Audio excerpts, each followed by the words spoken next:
Fractions, an introduction. What is a fraction?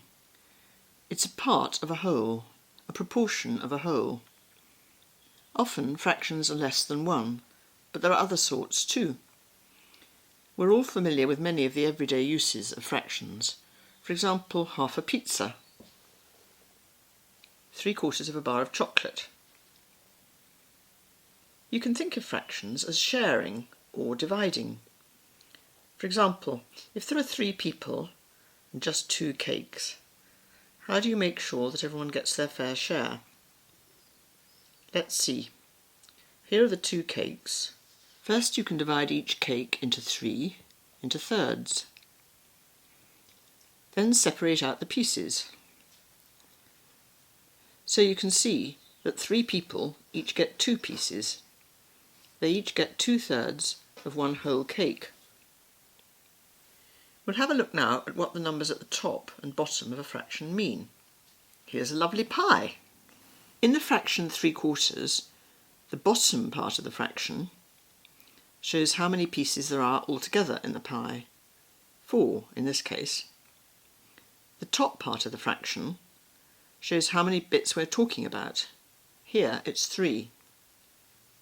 So the fraction 3/4 means choosing 3 parts of something which has been divided into 4. You can call it 3 out of 4. A fraction, like a decimal, is just a number and can be put along a number line in the same way as any whole numbers. You can think of fractions and decimals as being in between the whole numbers. We've so far mentioned a half, 3/4, a third and 2/3. Here they are on a number line from 0 to 3. 1/2 would obviously be here, 3/4 would be here, 1/3 would be here, and 2/3 would be here.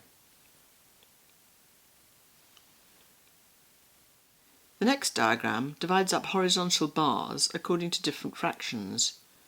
You can see that as the bottom number increases, so the size of the fraction decreases.